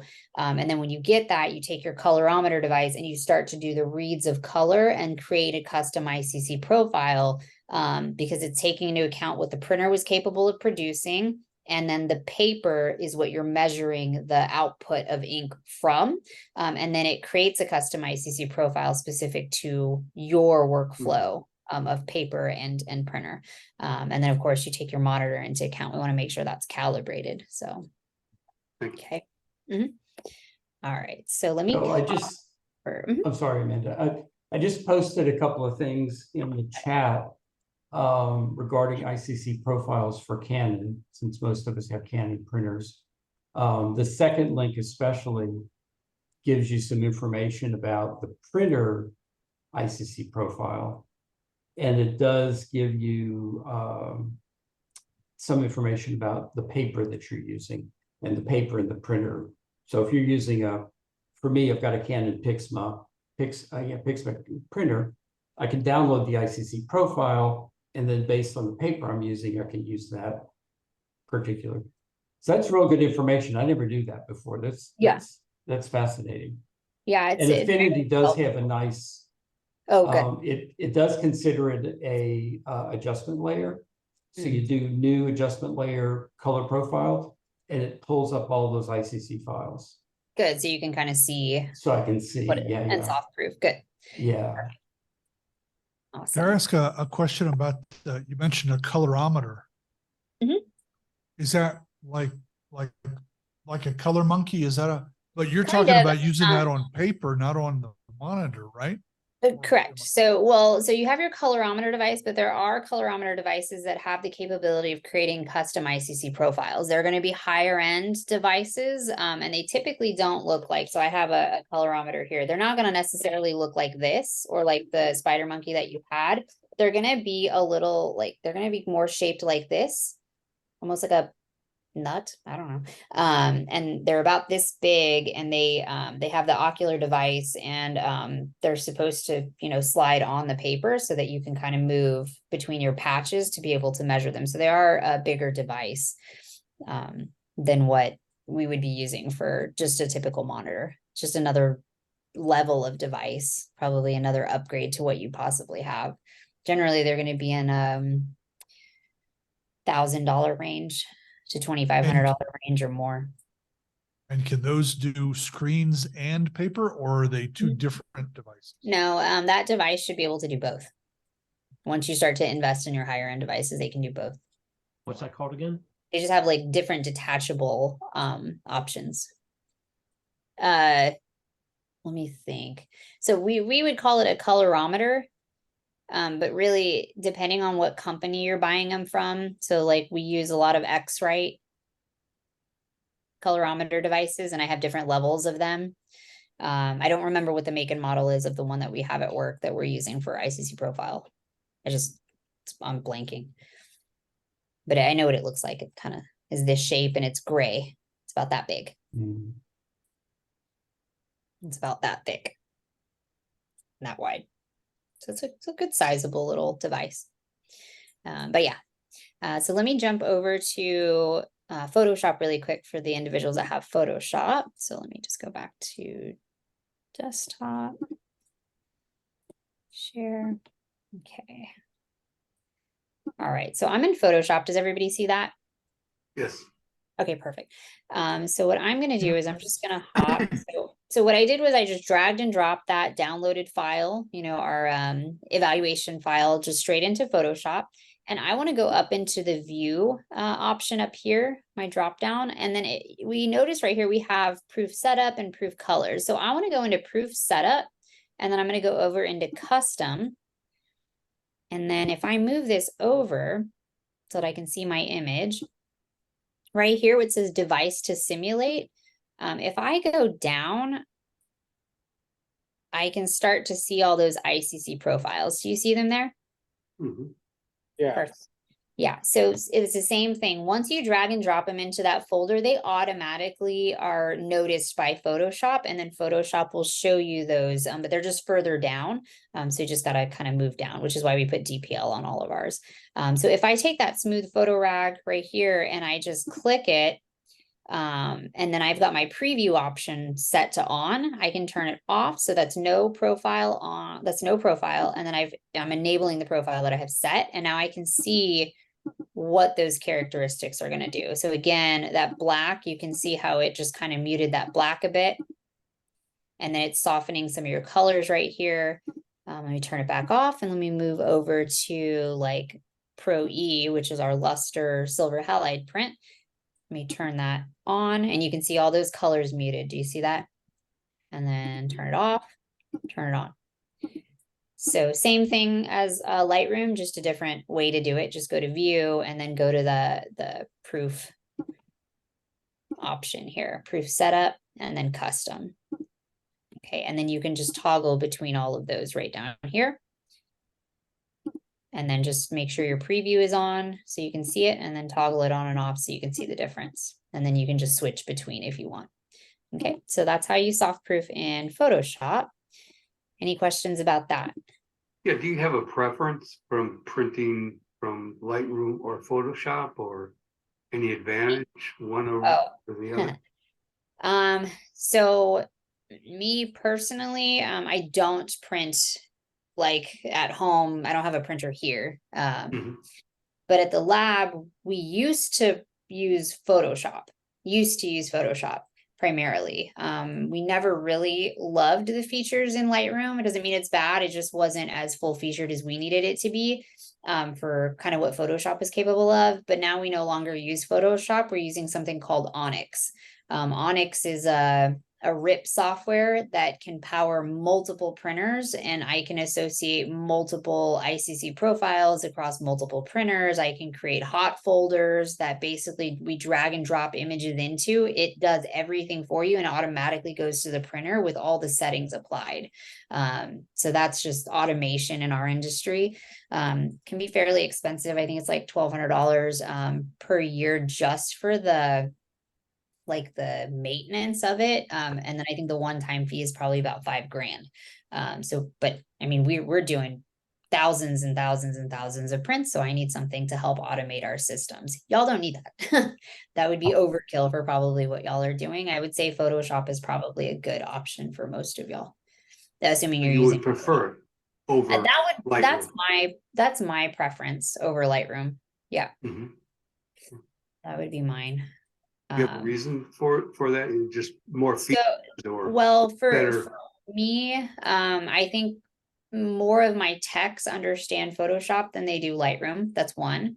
Two, I think the canvas, like creating a canvas to set your image or images up, because we're not just typically doing one image to a roll. We're going to say, okay, how many orders do we have? And let's drag and drop all those images in and make sure that we configure them to take up space on the roll to mitigate the amount of paper waste, right?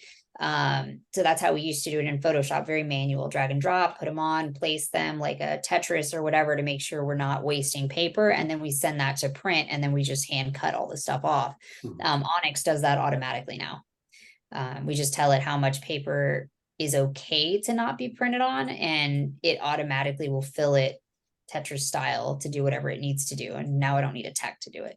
But Photoshop is why I think the majority of my techs would prefer to use Photoshop, is because it was a lot easier to send multiple images to print. But in Does that terms make of quality, one versus the other, probably no difference. No difference in quality that Okay. no difference in quality. It's just I do think comfortability and features Mhm. are probably a little easier to use in Photoshop because most of us are a little bit more comfortable in it. Okay. All right, so any questions about any of that? I think we've gotten to the part that I definitely wanted y'all to see. So any other questions? And then if not, I want to show y'all what we're doing at the lab. I have one. Yeah. To bring up here. Self-proofing, which we just went through. Is that loading the stuff into our printers? Given that there is still differences between my computer and printer and your computer and printer, if I have a really specific art print and I bring it in to be done, shouldn't I put it through your self-profile before I have you print it? You should at least turn it on and off in Lightroom or Photoshop to see what it's going to look like when we print it. Okay. To make sure that you're going to be satisfied with that rendition of color, or density or whatever it's going to be. The main thing to remember, and the one thing that I should have started my entire conversation with, is make sure you're on a calibrated monitor. Because if you're not on a calibrated monitor, which means you're using a colorimeter device to actually tune your monitor and your computer, right? It won't matter. It won't matter because you're not seeing true standard color. So I always use this analogy, and it's always one that really clicks for everybody. When you have a musical instrument, what's the very first thing you do to the musical instrument before you play it? You tune it. You tune it. Okay. Exact same thing needs to be done with monitors, because there is an industry standard of color, just like there is an industry standard for the sound of A or D or E flat or whatever it is, right?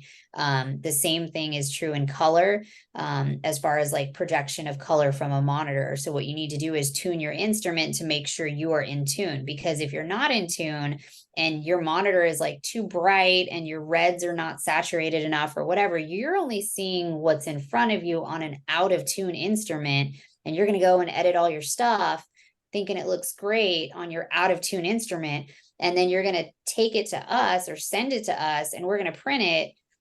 And all of our stuff is pretty tight. And it's all to industry standard. When it prints out, you're going to get it and you're going to be like, what's this crap? What did happen? And I'm going to be like, first thing I'm going to ask you is, are you on a calibrated monitor? And most people will say, yes. Just like that with this face. And I'm going to be like, okay, what are you using? And they're going to be like, well, I don't know. What do you mean? And then I kind of test a little bit just to kind of see what the knowledge base is. And I usually can tell pretty quickly that somebody hasn't. And like, I will say 90% of people, we get into that conversation, they haven't done it, which is fine because it's not something most people know about until we kind of help educate them. And once they are educated on that, just that one little tip that you need to be calibrated, the next question is, okay, how do I calibrate? What do I need to do? So I know at Digital Pro Lab, we have free evaluation kits where we actually print in a smaller form that image. And then we encourage you to download that image to your screen and then actually do a side-by-side comparison to see how far off you are. But I never say like, don't put that print right in front of the screen, because what happens when a light is behind your subject creates, like a silhouette, right? And it alters what your eyes perceive. So you don't want to do that. You don't want to necessarily just put it next to your monitor. You do want to make sure that you're viewing that print under daylight balance lighting, because that truly will emulate what a properly calibrated monitor should be showing you back if you're calibrating it properly. Because part of the calibration process, it's going to ask you what you want your luminance to be. So typically you set your color temperature, and most recommend that you set it to daylight balance lighting, which is anywhere in the 5200 to 5400 Kelvin setting. And that's just where your standard should be, so that when you're comparing your print, you hold that under daylight balance lighting and it should 100% match. 100%. So when you talk about a calibrated monitor, you're not talking about using one of these things. Yeah, I am talking about. No, I'm talking about, yeah. So Yeah, I don't need to buy like a really high-end monitor to calibrate it. I could buy just a regular, well, not bad. Yeah. Yeah. I will tell you, there is one thing that you want to make sure that your monitor has in order for it to truly be a good monitor. It has to have IPS technology. IPS technology. It stands for in-plane switching. It's basically like blinds. See the blinds behind me? You ever notice, like, when you have the blinds one way, it lets less light in, and when you have it the other way, it lets more light in. So it's kind of that on a non-good monitor. A monitor that has IPS technology doesn't have blinds that are sideways like this. It's going to actually have more of a woven effect like this in how the monitor is created. So what that means, and how you actually know if you have IPS technology, the best way to know is to move from side to side on your monitor. Have you ever noticed that some crappy monitors, like if you move side to side, you get like that color shift, right? Or it darkens if you move to your left, versus like you have to stand perfectly in the center for it to look good. Or if you shift or stand up, you're like, oh my God, it looks like crap. That is a monitor that doesn't have IPS technology. If you're doing it now and you're like, oh, well, I'm not really seeing any shifting, great. You have a monitor that has IPS technology, and that's step one to making sure you have a good monitor. And that is a calibratable monitor that I would typically trust. Then you start to get into like laptops versus desktops. I always say when you're editing, you want to try and control as many variables as you can. Hard to control lighting situations when you're moving your monitor from a coffee shop, or like I'm going to go sit outside at the Pearl, or I'm going to sit in my office and it's kind of like office lighting, all of that alters how the screen looks to you, because there's different lighting situations that are happening. Typically when you're calibrating your monitor with a colorimeter device, something like this, that is going to take the lighting situation of the room that you're in into account in creating the profile for your monitor. So if I create that profile for my monitor that's going to get it in tune, in this lighting situation, and then I take this monitor and go to the Pearl and sit outside, it's going to look Mhm. different than when I come back into this lighting situation, because my calibration was done for this lighting situation, not that one. Okay. So again, it's controlling variables. So when I edit, I typically don't edit for print. Or if I start, I'll start editing for print on my laptop because I know where I calibrated it, but I'm typically going to take it to my desktop at work and I know that's not moving. The lighting hasn't changed. Let me just confirm. Okay, we're good. Or I'll do a little tweak and then I'll send it to print. So again, it's about controlling variables in that situation. I could do a whole class just on that. Yeah. So I have dual monitors, Oh. and I tried to calibrate both of them. And at one point they were two different monitors, and then I decided they wouldn't match. So I bought exactly the same, 2450 Dells, a medium quality monitor, which can be I still using Color Monkey and whatever the other one I had, I can still never get them to match. That's hard to do depending on the Yeah. monitor. I'm gonna step in here. I'm a tech guy. The monitor technology and the manufacturing process, it's really hard to get them to match up, especially if they're two different models. My monitor is a Dell, and it came from the factory calibrated, right? But I haven't tried in a long time to recalibrate it. But the 2518 is a factory calibrated monitor with IPS switching. So for example, so yeah, it's a big I'd like them difference. Like Amanda's close. saying, you have to being able to match it up. And I think Ernest said it best.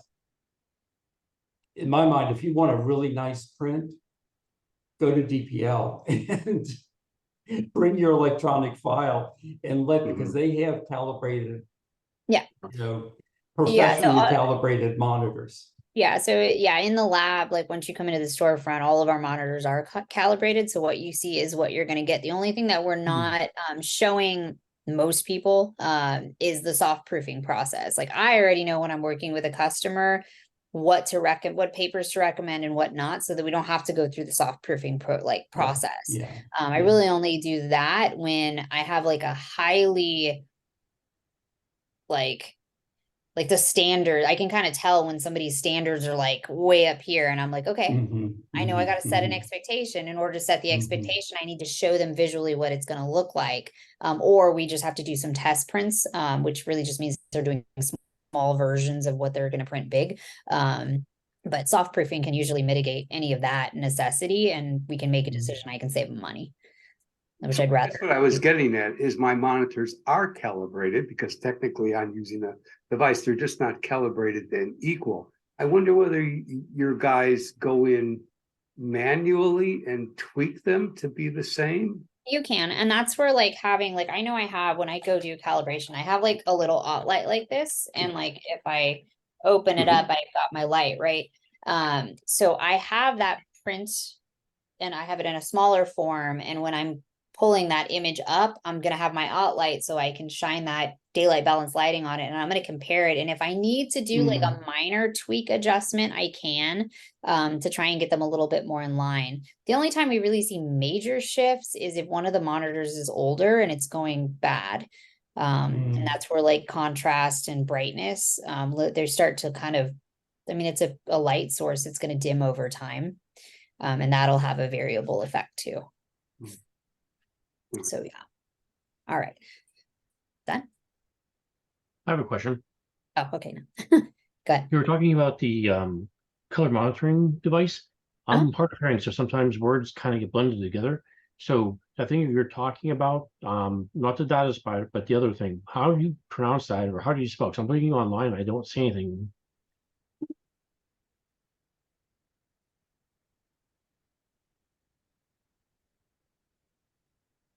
Okay, thank you. I think I spelled it right. It'll definitely get you closer.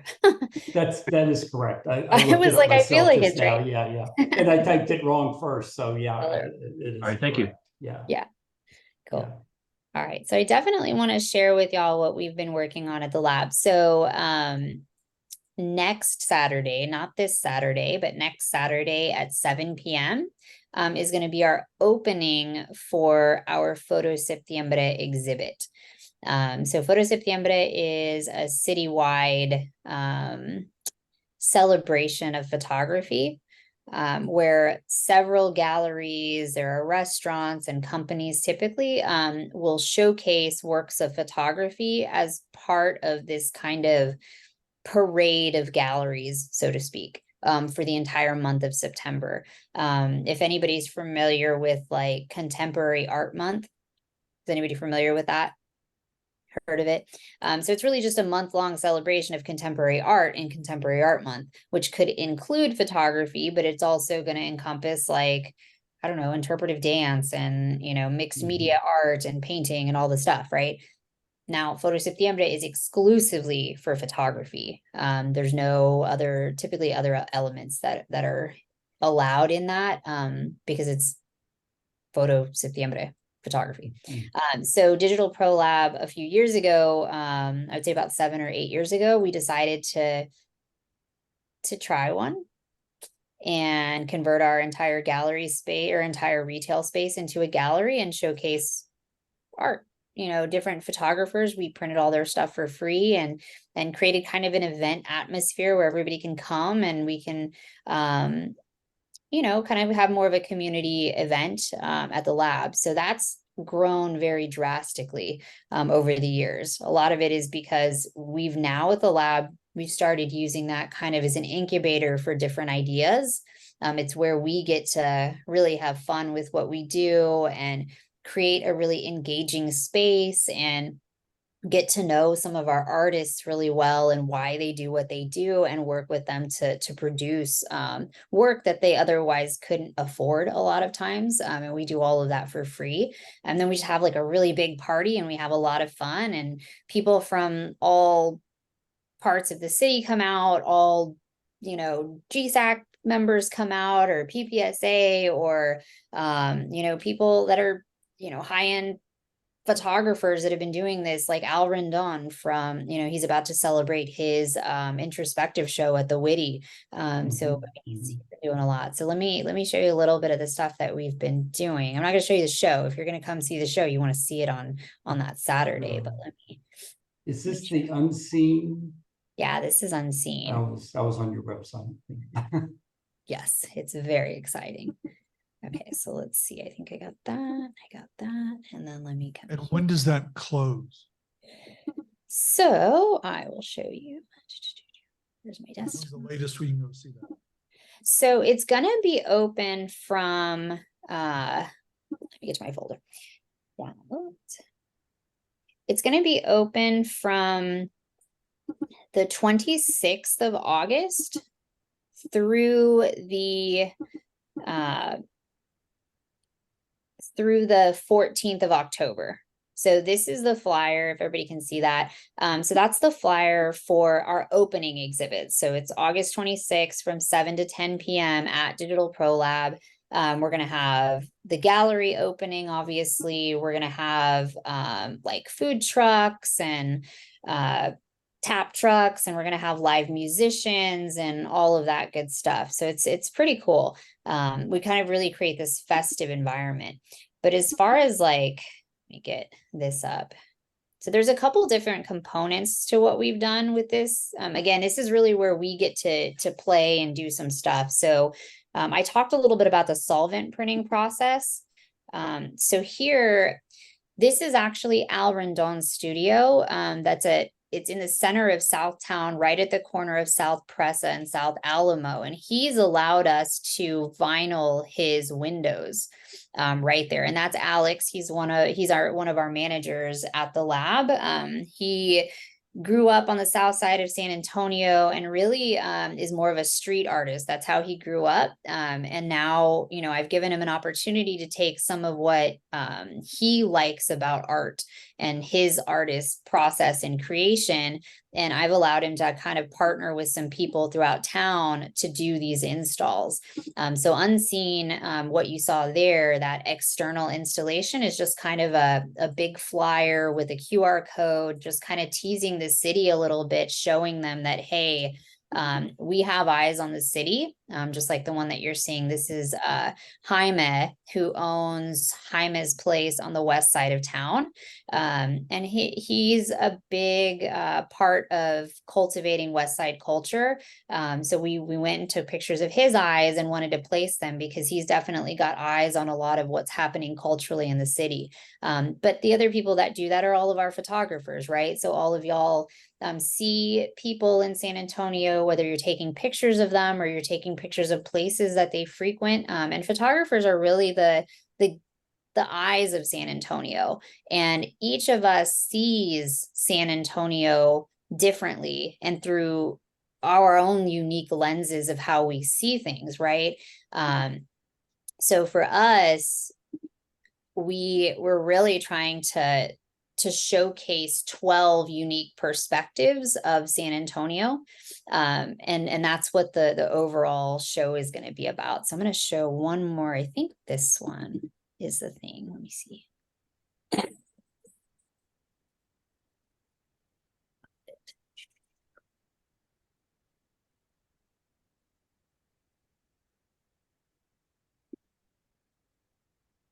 There it is. Okay.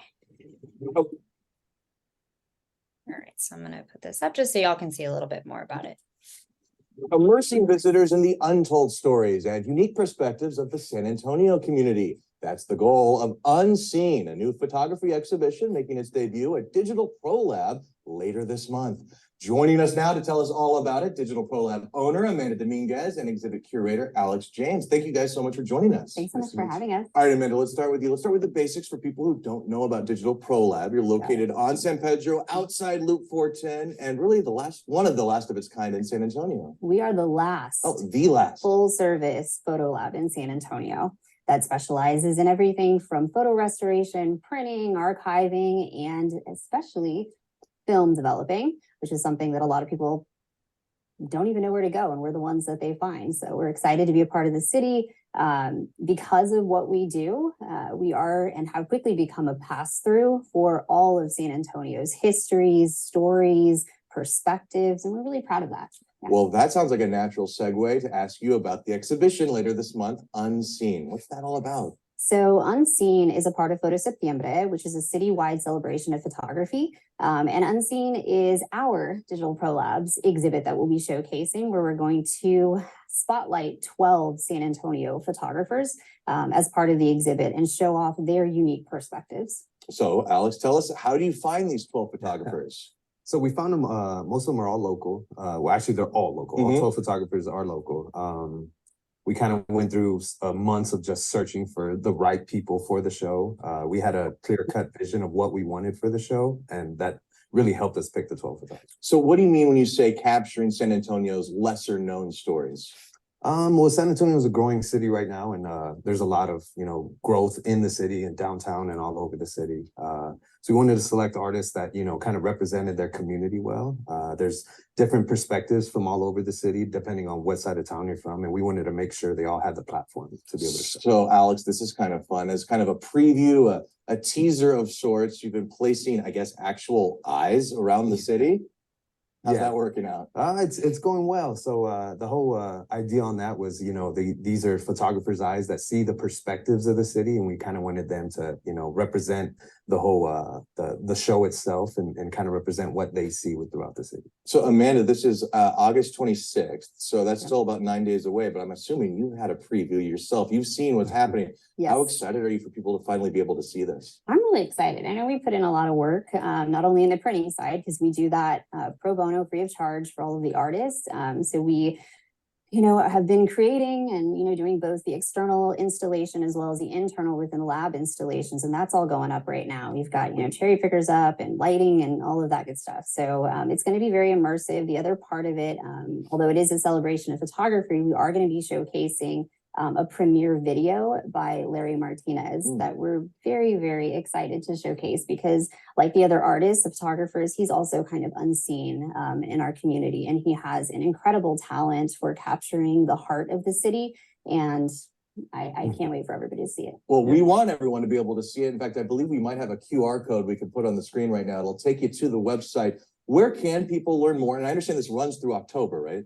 Yes, all the way through October 15th, I believe. So, Mhm. And we're in open storefront. So once, the opening is done, you can still come by, see us and see the exhibit while it's still up throughout normal business hours. Yeah, closed on Sundays, I believe. We are closed on Sundays, but Monday through Saturday, you can come in and check it out. Okay, well, I believe the website is digitalprolab.com/unseen. Amanda Dominguez, Alex James, thank you so much for your time. Good luck with everything. I know it's going to be a smashing success. Thank you. Appreciate We're it. excited. All right, we'll be right back.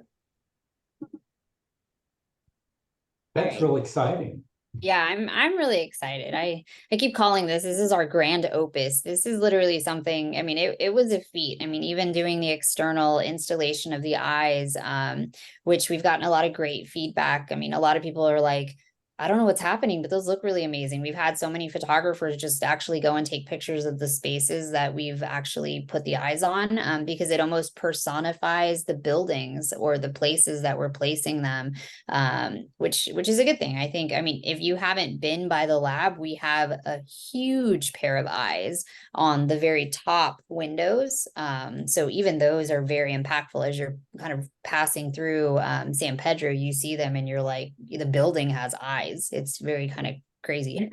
But it's exciting. And we're really eager to show the 12 artists and how we've printed the pieces. So because we are still a storefront, even though we've completely converted our retail space into a gallery, customers are still coming in. They still want to get prints done.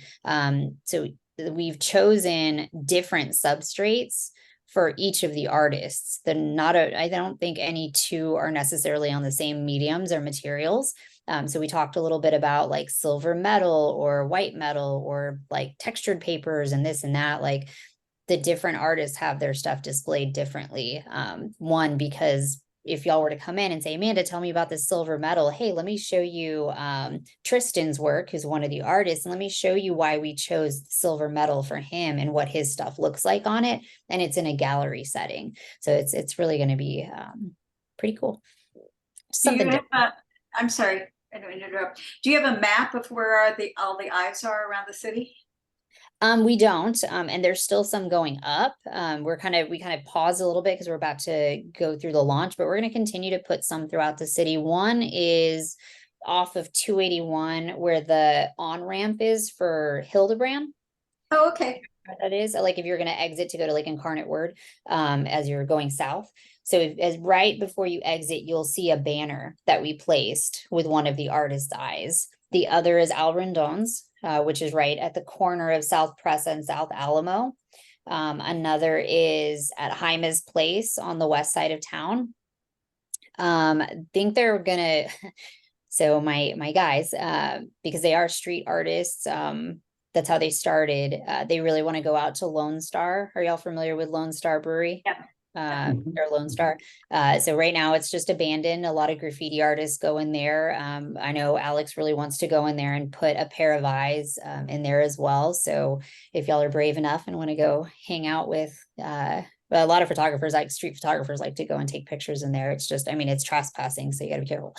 But yeah, there's going to be a set there. And then of course there's the ones that are at the lab. We've got two sets up. So one is like the really huge ones, like as you're walking into the store, they're gonna be looking at you. And then the other is the one that you saw on the side of the building in the video that you just saw. We wrapped those. And then I think we've got probably 2 or 3 more that are about to go up in the next couple weeks.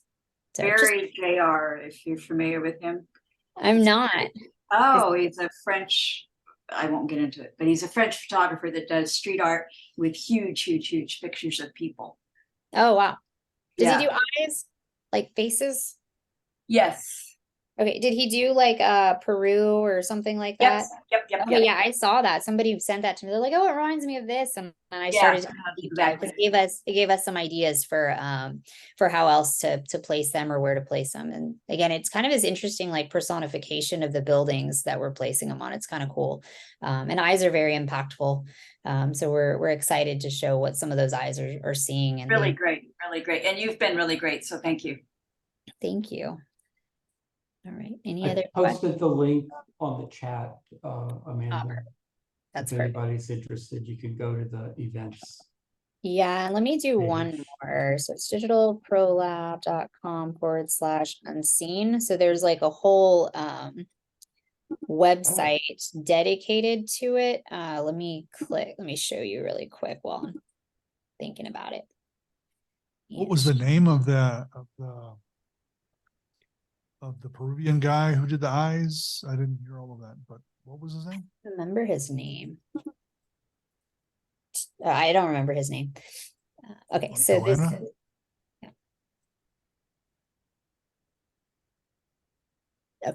Okay, so this is the website right here, and it just kind of goes into a little bit about the exhibit. There's another video here that's pretty cool if y'all want to check that out while you're on there. But it gives you like the details, like free and open to the public, when the opening hours are if you want to come see it during the day. But otherwise, that opening exhibit is this next Saturday, if y'all are interested and want to stop by.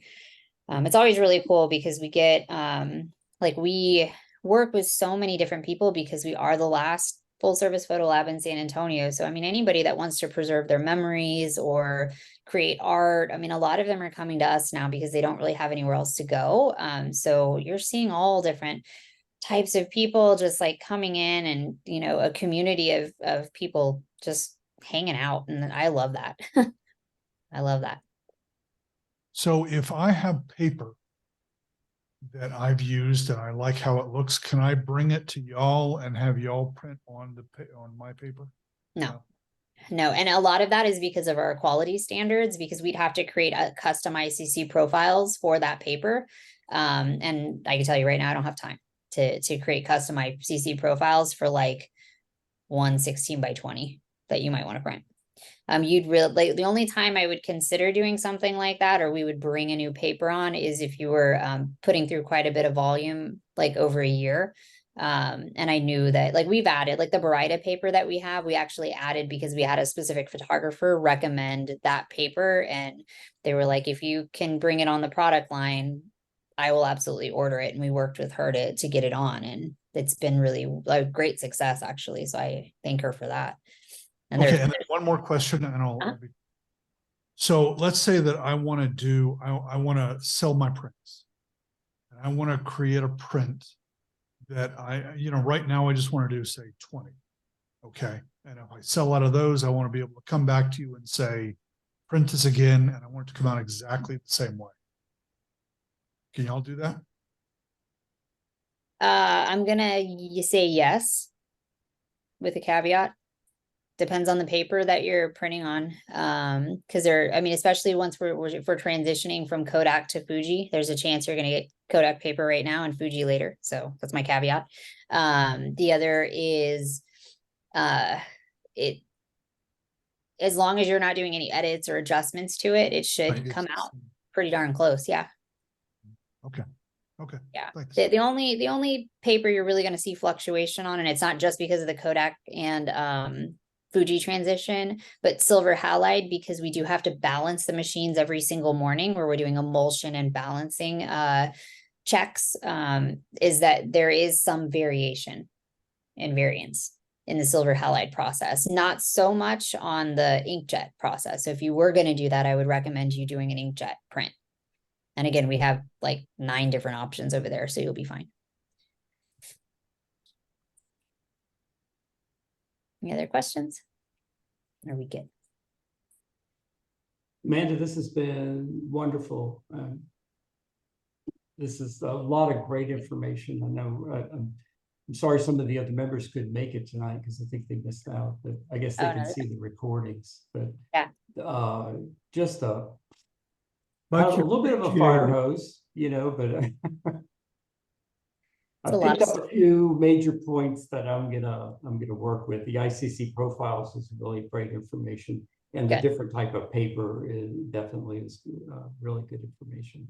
Yeah, and we have a good selection, but I mean, you know as well as I do, I'm sure there's so many options out there depending on your companies that you're looking for.